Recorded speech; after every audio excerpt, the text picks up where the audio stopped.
कृषि कानूनों के खिलाफ सबसे ज्यादा मुखर रहे मेघालय के राज्यपाल सत्यपाल मलिक ने कहा है कि पीएम मोदी देर से आए लेकिन दुरुस्त आए। उनका पूरी बात इस इंटरव्यू में सुनिए। जद्दोजहद के बाद आखिरकार किसानों की मांगे सरकार ने मान ली है।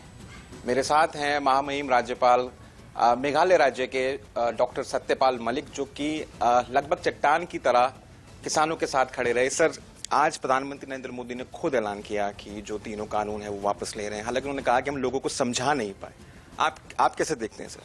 मैं प्रधानमंत्री जी का सबसे पहले धन्यवाद करता हूं कि उन्होंने इस मसले को हल करने की तरफ कदम बढ़ाया और इसके अच्छे असर होंगे। और मैं किसानों को भी बधाई देना चाहता हूं कि उन्होंने इतना लंबा आंदोलन पीसफुली चलाया, उसमें कोई अनटुवर्ड हैपनिंग नहीं हुई। सर, एक साल के अंदर तकरीबन 700 किसान जो है उनकी डेथ हुई, अनफॉर्चुनेट डेथ हुई। आपको लगता है कि ये दूसरी बार है जब किसानों ने, इससे पहले लैंड एक्विजिशन बिल पर भी किसानों ने सरकार को झुकाया था। आपको लगता है कि इस आंदोलन के बाद एक नई किसान पॉलिटिक्स भी शुरू होगी देश में? नहीं, मैं इसमें झुकाना और ना झुकाना इशू नहीं है। इशू ये है कि किसान लड़ना जान गए हैं। कमिंग टाइम्स में वो अपने सवालों के लिए लड़ेंगे, डोरमेंट नहीं रहेंगे। आपको लगता है कि सर सरकार ने एक बड़ा दिल दिखाया है, क्योंकि काफी दिनों से सरकार भी ये चाह रही थी कि जो किसान है वो अपने घर जाएं, या फिर जैसे किसानों के कई नेता बोल रहे हैं कि वो वोट की चोट से डर गए? मैं उस सब में नहीं जाऊंगा, लेकिन जो हुआ वो अच्छा हुआ है।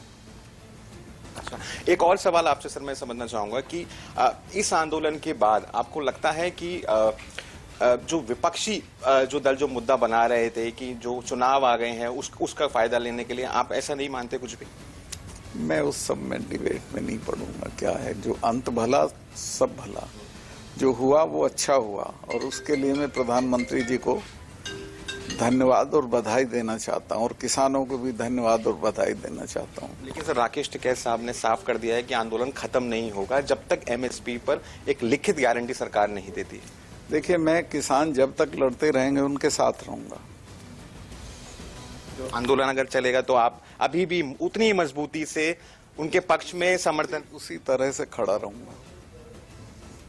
अच्छा, जो सरकार के जो समर्थक लोग हैं वो ये कह रहे हैं कि ये डिले करने की कोशिश है किसानों की तरफ से, क्योंकि चुनाव आ रहे हैं ताकि उसका नुकसान हो। मैं आपसे ये समझना चाहता हूं कि आपको लगता है कि किसानों को भी अब, क्योंकि पुरानी व्यवस्था में भी एमएसपी का लिखित कानून नहीं था, लेकिन एमएसपी मिल नहीं रही थी, और अब तो बिल्कुल नहीं मिल रही है। सारा डिस्ट्रेस सेल हो रहा है किसान का। धान का दाम देखो, किसी चीज का दाम नहीं मिल रहा उनको आज। जब तक लिखित गारंटी नहीं होगी उनको कभी दाम नहीं मिलेगा। सर, जो कॉर्पोरेट सेक्टर है उसमें से भी ऐसी आवाजें आ रही है कि बड़ा एक रिफॉर्म लिया था सरकार ने। एग्रीकल्चर जो सेक्टर है वो काफी दिनों से उसमें पेंडिंग्स हैं रिफॉर्म्स, और सरकार का इस तरीके से पीछे हट जाना, रोल आउट कर देना, आपको लगता है कि ये आने वाले दिनों के लिए कॉर्पोरेट सेक्टर के लिए एक अच्छा मैसेज नहीं है?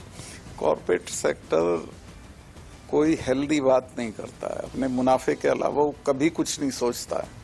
इस देश का कॉर्पोरेट सेक्टर से पूछिए कि कितनी वो करते हो, क्या नाम, चैरिटी, बिल्कुल नहीं देते हैं।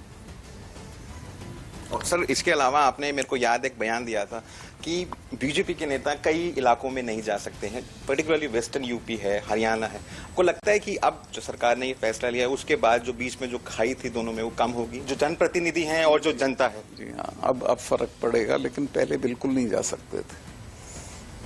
अब लोगों के बीच जो उनकी दूरी थी वो कम होगी? हाँ, जरूर होगी, जरूर।